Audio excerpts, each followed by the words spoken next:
Mari kita sama-sama membuka Alkitab kita. Saya mengajak kita membacanya di dalam Injil Markus pasalnya yang ke-7 ayat 31 sampai 37.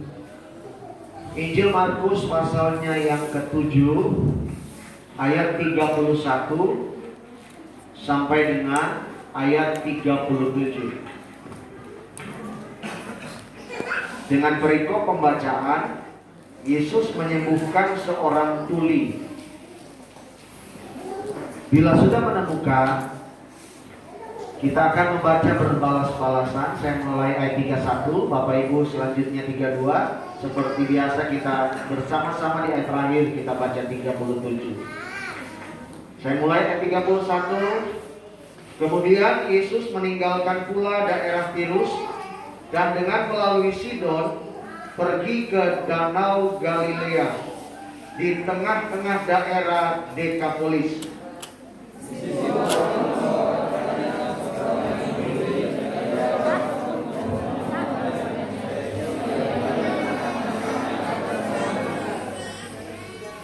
Dan sesudah Yesus memisahkan dia dari orang banyak sehingga mereka sendirian, ia memasukkan jarinya ke telinga orang itu, lalu ia meludah dan meraba lidah orang itu.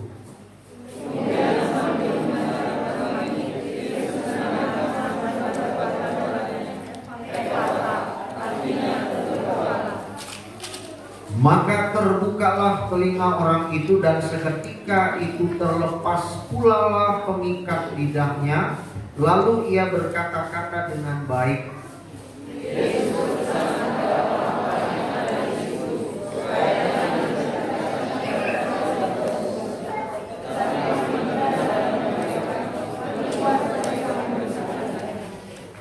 Sama-sama mereka takjub dan tercengang dan berkata, ia menjadikan segala-galanya baik. Yang tuli dijadikannya mendengar, yang bisu dijadikannya berkata-kata. Demikianlah firman Tuhan. Yang berbahagia adalah setiap orang yang membaca, merenungkan, dan melakukan firman Allah yang hidup ini dengan setia hari lepas hari. Ibu bapak, saudara-saudara yang dikasihi Tuhan Yesus, mari kita sama-sama siapkan diri kita mau merenungkan dan memikirkan beberapa ayat yang ada di dalam pembacaan kita ini. Namun yang menjadi nats pagi ini ada di dalam ayat 34. Ayat 34 berkata, kemudian sambil menengadah ke langit, Yesus menarik nafas dan berkata kepadanya, Ephata, artinya terbuka. Haleluya. Saudara dikasih Tuhan, banyak juga gereja pakai nama Ephata. Ya. Saya pernah melihat ada gereja namanya Ephata dengan denominasi A, B, selalu ada pakai nama Ephata. Ephata ini artinya terbukalah. Ini mengganggu sekali. Terbukalah. Dalam kisah ini kita melihat tadi bahwa ada orang-orang yang membawa seseorang yang gagap dan tuli, hampir bisu sebenarnya. Tetapi gagap itu apa saudara? Ya, artinya bicaranya patah-patah, gak jelas. Dan mereka datang kepada Yesus memohon supaya Yesus menumpangkan tangan supaya orang ini disembuhkan. Lalu menariknya Yesus memisahkan dia dari orang banyak. Tidak seperti biasanya Yesus menyembuhkan di tengah orang banyak, kerumunan orang banyak dia bisa lakukan. Tapi kali ini dia memisahkan orang ini lalu sendirian. Ya, di ayat 33 dikatakan Yesus memasukkan jarinya ke telinga orang itu, lalu meludah dan meraba lidah orang itu. Dari ayat ini kita melihat bahwa pola atau metode cara Tuhan Yesus itu membuat mujizat menyembuhkan seseorang yang sakit itu berbeda-beda di setiap saat, ya. Tidak selalu sama pola caranya, saudara-saudara. Sebenarnya Yesus bisa saja bicara, tidak perlu sentuh jarinya ke telinga orang itu, ya. Masukkan lagi, dia meludah dan masukkan lagi jarinya ke lidah orang itu. Bisa saja Yesus bilang, udah terbukalah, tidak perlu nyentuh-nyentuh. Satu ketika malah lebih ini lagi, Yesus meludah lalu aduk-aduk ludahnya di tanah, dan tanah itu dioleskan di mata yang buta. Wah, ini lebih anu lagi, saudara, ya. Pas dioles-oles, sudah melihat, sudah, tapi masih samar-samar lagi, saudara. Di lain sisi, di lain waktu Tuhan Yesus juga tinggal berkata, sembuh, sembuh, bangun, bangun, saudara. Artinya apa, saudara? Kita bisa belajar bahwa Yesus melakukan mujizat itu kreatif, tidak berpatokan pada satu metode, ya. Nah, ini mengajarkan kita jemaat Tuhan juga harus tahu bahwa Tuhan itu punya 1001 macam cara, bahkan bermacam-macam cara dalam melakukan mujizatnya. Tidak harus selalu dengan satu bentuk. Jadi jangan sampai kita di dalam pikiran kita ada predator mindset bahwa oh, cara inilah yang betul-betul dikehendaki Tuhan ketika seseorang mendapatkan mujizat. Tidak ada, ya. Tidak ada pola khusus, metode khusus yang Tuhan lakukan di dalam melakukan penyembuhan bagi siapapun. Nah, dalam kasus ini dia melakukan hal yang berbeda. Bahkan, saudara, kemudian Yesus apa tadi di ayat 34, menengadah ke langit, lalu menarik nafas dalam-dalam dan berkata, mata, terbukalah. Ini seperti sesuatu yang sangat spesial sekali, saudara, ya. Saya coba melihat, memahami ini, kenapa dia menengadah ke langit. Saya coba menggambarkan, mungkin Tuhan ingin menyampaikan kepada orang ini bahwa kesembuhan itu datang dari Tuhan. Kesembuhan itu datang dari Tuhan. Dia menengadah ke langit, tarik nafas dalam-dalam, menunjukkan bahwa betapa dia begitu peduli, begitu care terhadap orang yang menderita ini. Biasanya kan kita seperti itu, ya. Kalau ada orang bercerita, ya, tentang masalah pergumulannya, terkadang kita bisa ikut di dalam suasana itu. Orang yang sungguh-sungguh memperhatikan orang yang sedang berbicara dalam masalah pergumulan, bisa dia ikut di dalam pergumulan itu dan dia bisa menarik nafas dalam-dalam. Oh iya, iya Bapak, iya Ibu, saya sangat mengerti maksudnya. Saya juga bisa memahami. Seperti itu, saudara, kira-kira. Saya nggak tahu Bapak Ibu, kalau saya kira-kira begitu. Jadi Yesus ingin menunjukkan bahwa betapa dia peduli terhadap penderitaan yang dialami oleh manusia. Ya. Jadi saya percaya ayat Alkitab ini tidak hanya sekedar ditulis Yesus tarik nafas dalam-dalam, bukan tenaga dalam yang dia tarik nafas lalu dia keluarkan, gitu langsung orang yang sakit terlempar guling-guling, gitu, ya. Nggak begitu. Tidak sama seperti yang dipelajari dunia sana, ya, di luar Yesus itu. Pakai tenaga dalam, orang guling-guling, ya. Tidak seperti itu. Yesus berbeda. Lalu akhirnya apa yang terjadi? Mujizat terjadi. Orang ini disembuhkan. Yesus bilang, jangan cerita-cerita ke orang lain, ya. Jangan cerita-cerita. Tapi ternyata orang ini tidak tahan untuk menyaksikan akan cinta kebaikan Tuhan dalam hidupnya. Diperintahkan jangan, tetapi orang ini terus memberitakan. Nah, saudara yang dikasih Tuhan, yang menjadi perhatian kita lihat di sini ada kata ephata, terbukalah. Satu kata Yesus berkata ephata, maka terbukalah semua yang namanya segala sesuatu yang mengikat kehidupan orang ini. Penderitaannya saat itu juga langsung berhenti, langsung sirna, langsung pudar. Dia langsung menjadi orang yang luar biasa, orang yang terlepas dari semua penderitaan pergumulan yang dia alami seumur hidupnya. Pada saat itu sampai dia berjumpa dengan Yesus, dia mengalami perubahan hidup. Hanya dengan satu kata, ephata, terbukalah. Dia mengalami kesembuhan jasmani, fisiknya disembuhkan oleh Tuhan. Dan akibat dampak dari kesembuhan ini, saudara, orang ini bersaksi ceritakan tentang kebaikan Tuhan. Sehingga sampai di ayat 37 orang itu semua takjub dan tercengang. Semua berkata, ia menjadikan segala-galanya baik. Yesus menjadikan segala-galanya baik. Ini merupakan satu ungkapan pujian. Walaupun diungkapkan dengan satu perasaan ekspresi yang tercengang, takjub, terheran-heran, tetapi kalimat berkata bahwa ia menjadikan segala sesuatunya baik. Ini merupakan sebuah pujian, pengagungan kepada Tuhan. Bagaimana dengan kita, Bapak Ibu Saudara? Adakah di dalam hidup kita masih tetap terus mau menceritakan kebaikan Tuhan? Mau tetap mengatakan bahwa Tuhan membuat segala sesuatunya baik?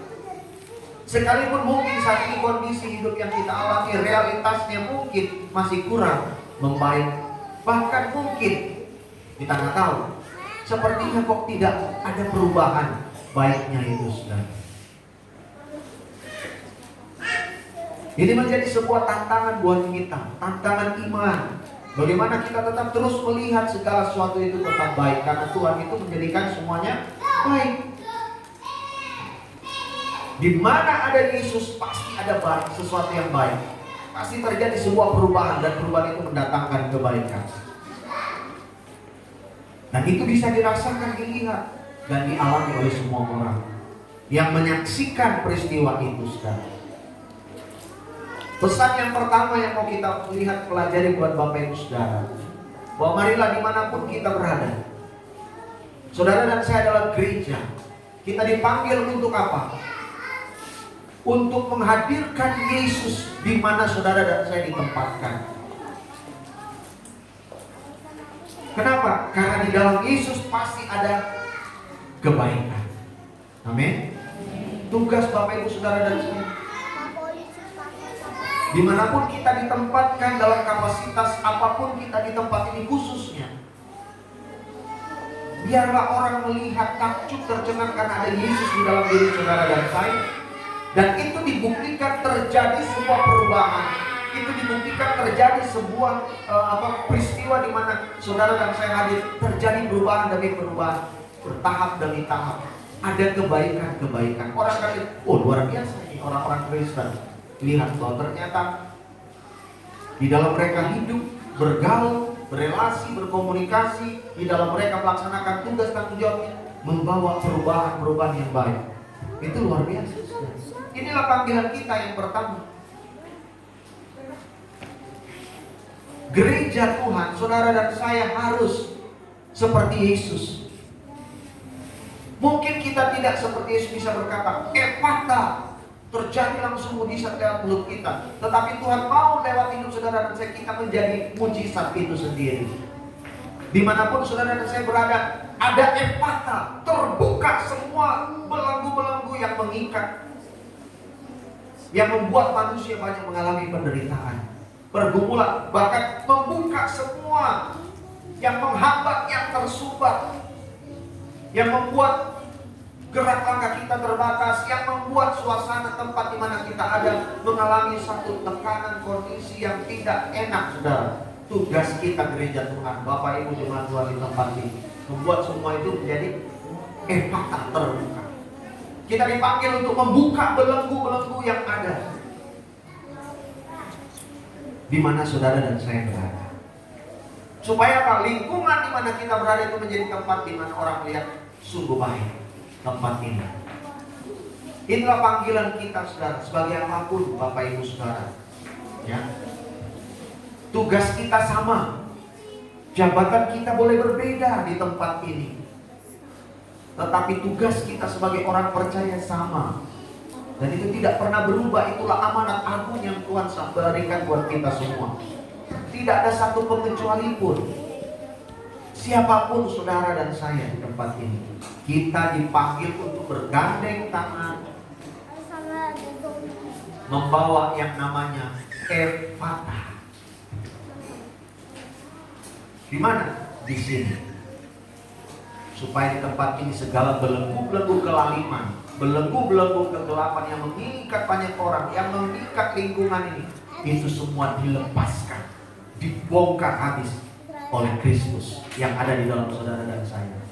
Ini tugas saudara dan saya, gereja Tuhan. Untuk itulah gereja Tuhan di sini. Ya. Untuk kita mengerti kembali apa sih panggilan kita. Panggilan saudara dan saya apa? Sebagai orang yang sudah ditebus, diselamatkan Kristus, yaitu panggilan seperti Kristus, ephphatha, membuka yang tersumbat, yang tidak mendengar, membuka lidah-lidah yang tertutup, terkunci, untuk mengatakan kebenaran. Kita harus menyampaikan itu, kebenaran. Supaya apa? Tempat di mana kita berada ada kemuliaan Tuhan, ada Shekinah glory. Nangkap ya maksud saya? Puji Tuhan. Nah, Bapak yang kedua, selanjutnya saudara, kita melihat ephphatha juga tidak harus selalu kita batasi dengan penyembuhan secara fisik atau jasmani. Banyak kita hanya melihat bahwa Yesus hadir sebagai penyembuh jasmani, fisik. Tidak, tetapi ephphatha itu juga mengajak saudara dan saya untuk melakukan yang namanya pelayanan secara holistik. Apa itu pelayanan holistik? Yaitu pelayanan memberitakan Injil yang menjawab segala kebutuhan, baik secara jasmani maupun rohani.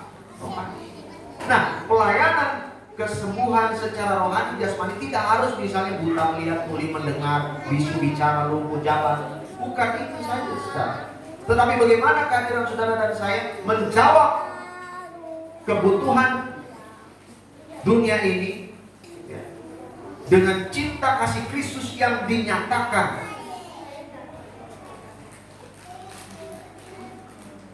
bagi banyak orang yang membutuhkan. Tidak bisa kita pungkiri hari-hari ini akibat yang namanya itu tadi, corona dan koroni. Kita semua mengalami yang namanya krisis multidimensi. Wah, itu di sana sini setiap sendi kehidupan orang mengalami itu semua. Kegoncangan. Termasuk kita juga. Dan kita sebagai gereja dipanggil di dalam situasi yang seperti ini, saudara dan saya dipanggil juga untuk menjawab itu dengan melakukan pelayanan yang namanya holistik, pelayanan secara utuh, menyeluruh, tidak hanya secara rohani, karena memang Yesus itu datang menunjukkan kepada kita yang namanya salib. Salib itu ada dua, vertikal dan horizontal. Kehidupan pelayanan kita tidak hanya selalu berujung kepada Allah, tetapi juga harus melihat kepada sesama. Pada waktu Yesus menengadah ke langit, itu dia bicara tentang vertikal, pelayanannya kepada Allah. Tetapi ketika dia sudah menengadah ke langit, dia melihat ke bawah, ephphatha, terbuka. Dia melihat sesamanya di bawah itu. Nah, inilah yang harus menjadi panggilan setiap kita, baik secara komunitas maupun pribadi lepas pribadi. Saudara perlu menjawab ini.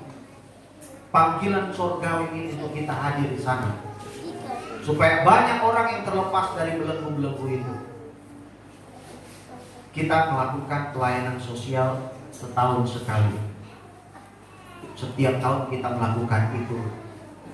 Dasar dari panggilan ini adalah ketika Tuhan Yesus diikuti oleh 5.000 orang, lalu sudah tengah malam, murid-murid bilang, "Guru, suruh mereka pulang karena mereka belum makan, supaya mereka bisa makan. Atau kalau mereka jauh rumahnya, mereka bisa cari warung untuk beli nasi atau apa gitu." Tetapi apa jawab Yesus? Jawab Yesus berbeda dengan apa yang ada di pikiran murid-murid. Murid-muridnya pikir suruh mereka pulang, tapi Yesus bilang apa? No, kamu yang harus kasih mereka makan.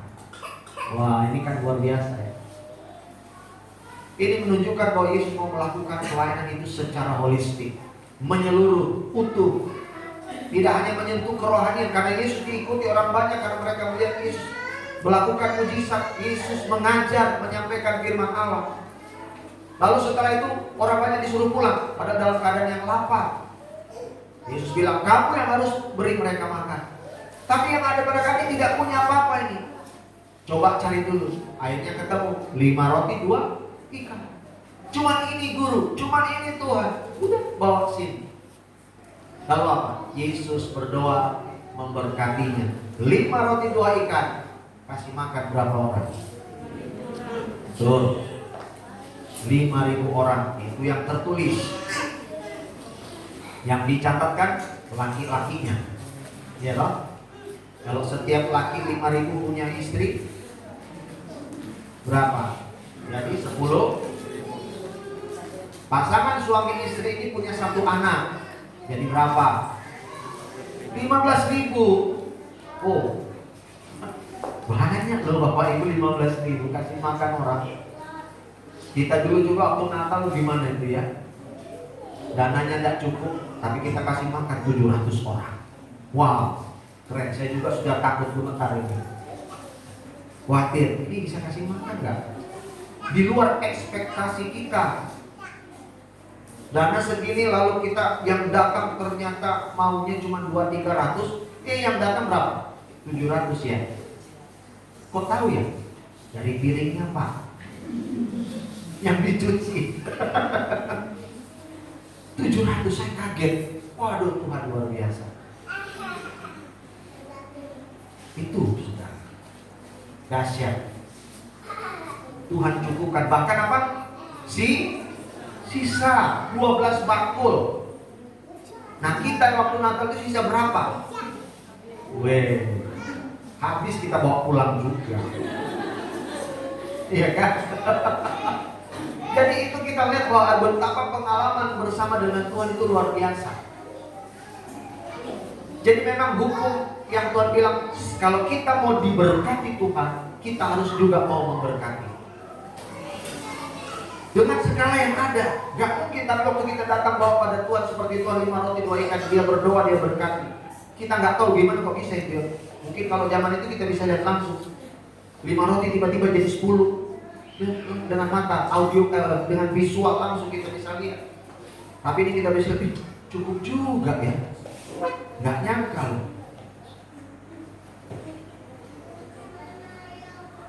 Nah Bapak Ibu, kita dipanggil untuk melakukan pelayanan ini. Ini adalah panggilan gereja Tuhan GKI PTBHL ini. Setiap tahun kita selalu lakukan secara komunal, secara bersama. Tapi tidak menghentikan, tidak membatasi Bapak Ibu Saudara kalau melakukan itu secara pribadi. Dan itu harus kita lakukan juga. Ya. Jangan nanti tunggu nanti tahun depan lagi. Enggak. Manakala ketika Tuhan membuka mata saudara dan melihat kiri kanan saudara mereka juga haus dan lapar, ayo ringan berkekurangan hatilah, berbagilah dengan apa yang ada padamu. Jangan tunggu kau punya banyak uang, jangan tunggu kau punya segalanya baru kau mau berbagi. Tidak akan pernah itu terjadi. Tidak akan pernah terjadi. Tapi mari berbagilah saat di mana engkau ada. Berikan. Bahkan terkadang Tuhan itu menantang kita, menguji iman kita. Bahkan di saat dimana sesuatu itu kita butuhkan dan harus kita berikan, di situ kita diuji. Tapi saya percaya kalau Tuhan yang menguji, Tuhan juga yang akan menyediakan yang terbaik. Janda miskin, ditinggal suaminya sudah meninggal, tidak punya apa-apa. Tinggal apa dia punya? Segenggam tepung, sedikit minyak. Tapi dia harus buat pada seorang nabi Tuhan. Nabi Tuhan bilang, ibu buat saja. Apakah habis? Ibu ini bilang, kalau kami masak ini sementara setelah itu kami sudah gak punya apa-apa, lalu tinggal menunggu jamnya saja, game over, tunggu mati. Sudah gak punya apa lagi karena memang miskin sekali. Karena kelaparan yang melanda di negeri itu waktu itu. Tapi Nabi ini bilang, buatkan, olahlah juga bagiku. Apa yang terjadi? dalam kekurangan dia memberi, dan akhirnya dia menuai. Dia memberkati, dia diberkati. Jadi Bapak Ibu Saudara, kalau kita mau bersama Tuhan itu udah nggak usah ikut. Saudara mau diberkati, jadilah berkat. Itulah visi gereja kita di PTBHI, keluarga yang diberkati dan menjadi berkat. Saya percaya kita semua udah diberkati Tuhan luar biasa, amin. Ada yang sini yang nggak diberkati Tuhan? Saya melihat kok dari waktu ke waktu ini sih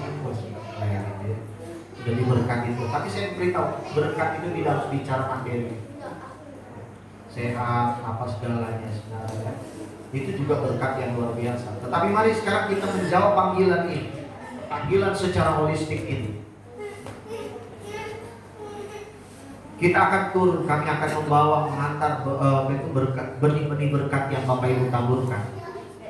Nanti diumumkan sudah berapa yang terkumpul. Saya kembali saksikan waktu itu pertama kali kita melakukan panggilan ini, saudara. Itu mengharu birukan perasaan kita waktu itu. Waktu kita datang ke satu tempat, mereka memang tidak ada apa-apa sama sekali. Waktu kita berkunjung, mereka bersuka cita luar biasa. Mereka menangis. Waduh Tuhan, Pak Pendeta, ini jawaban dari Tuhan. Kami semua di sini dengan anak-anak panti lagi berdoa, kami mau makan apa. Ternyata begitu mereka selesai berdoa, kita yang datang. Nggak kenal loh mereka itu. Kita nggak kenal mereka itu. Begitu datang, dijawab Tuhan. Wah, itu luar biasa, saya bersyukur. Dia bilang, waduh luar biasa. Tuhan berkati umat di BHI. Kenapa kita menjadi empatah? Kita menjawab itu. Dan banyak tempat sudah kita kunjungi, kita menjawab yang namanya apa yang mereka perlukan. Dan banyak kesaksian, cerita-cerita yang luar biasa. Jadi Bapak Ibu Saudara, mari tetap berkemurahan hati. Jawablah tantangan hidup ini. Di tengah tantangan hidupmu, engkau dipanggil juga untuk menjawab tantangan hidup. Jangan menjadi manusia yang egois. Jangan berkata, aku kan masih susah, aku kan masih begini. Jangan bilang seperti itu. Lakukan apa yang Tuhan mau kau lakukan. Sisanya Tuhan yang selesaikan. Gak usah pikir itu. Kerjakan bagianmu. Tuhan tahu kok apa yang menjadi bagiannya. Ya. Firman Tuhan Alkitab yang saya baca selama ini tidak pernah sia-sia. Apa yang dia katakan itu terjadi. Jadi mari Bapak Ibu Saudara, saya yakin, saya percaya taburan-taburan benih yang Bapak Ibu berikan dengan hati yang berkemurahan, yang diberikan dengan sukacita, bukan dengan sedih hati atau karena paksaan, tapi memberi dengan sukacita. Alkitab bilang apa? Maka Allah akan mengasihi orang yang memberi dengan sukacita, dan dia sanggup melipat gandakan. Wow, itu janji Tuhan, bukan janji saya. Kalau saya sih janji-janji tinggal janji, begitu. Tapi kalau Tuhan tidak akan pernah. Sekali dia berkata janji, ya itu akan terjadi. Mari kita bersama-sama menjawab kebutuhan. Mungkin kita tidak bisa menjawab semua hal, tapi paling tidak bagaimana gereja Tuhan di tempat ini, Bapak Ibu sebagai umat Tuhan, sebagai karyawan Kristen di tempat ini, kita gak kenal mereka semua, tetapi bagaimana kita menjawab kebutuhan itu. Alkitab bilang, jangan jemu-jemu berbuat baik, terus berbuat baik, tetapi terutama kepada saudara-saudara kita seiman. Jadi mari kita menjadi mujizat itu sendiri. Biarlah kita menjadi ucapan Yesus itu sendiri. Waktu Yesus bilang Efata, itulah saudara dan saya. Waktu kita berbagi, kita bagi benih, itu berarti saudara dan saya adalah Efata. Saat ini gereja mari sembari kita menengadah ke langit, kita memandang kepada Tuhan, dan Tuhan bilang Efata, Tuhan lewat kita. Amin. Saudara dan saya adalah efatanya Tuhan untuk membawa kesembuhan bagi yang sakit, kecukupan bagi yang kekurangan. Buat mereka yang lapar jadi kenyang, yang haus, yang dahaga jadi lega. Bahkan yang sakit pun disembuhkan lewat apa yang saudara lakukan. Hal yang kecil, Tuhan bilang setiap perkara kecil Tuhan akan berikan tanggung jawab yang lebih besar. Dan saya percaya di sini sudah banyak jemaat yang diberikan tanggung jawab Tuhan yang besar. Sudah kasih tanggung jawab yang besar, jangan beli yang kecil lagi. Nanti Tuhan bisa turun level lagi. Itu kira-kira ya. Mari kita memberi dengan sukacita karena Allah mengasihi orang yang memberi dengan sukacita. Ya, ini bukan pelayanan saya pribadi, tapi ini kita punya bersama. Jadi waktu kita turun saya sampaikan bahwa ini dari jemaat Tuhan di PT Bumi Hutani Lestari. Wah, gitu saya selalu sampaikan. Walaupun tidak perlu bawa spanduk, tetapi kami datang. Ini kan, dan mereka yang kita selalu datangi, mereka selalu doakan siang dan malam. Kami tidak minta dibalas apapun, tapi mereka selalu telepon, Pak, kami selalu terus berdoa buat Bapak Ibu jemaat Tuhan yang ada di PT Bumi Hutani Lestari. Saya bilang doakan, bukan hanya kami, doakan perusahaan ini juga. Walaupun jatuh bangun, tapi doakan terus. Dan saya percaya kita masih ada sampai hari ini. Itu juga karena doa-doa dari mereka. Maka biarlah kita terus bersemangat, terus menyala-nyala untuk menyatakan efatanya Tuhan. Mari kita sama-sama katakan efata. Gak semangat. 1, 2, 3. Efata, terbukalah. Haleluya. Tuhan Yesus memberkati kita. Amin. Mari kita berdoa.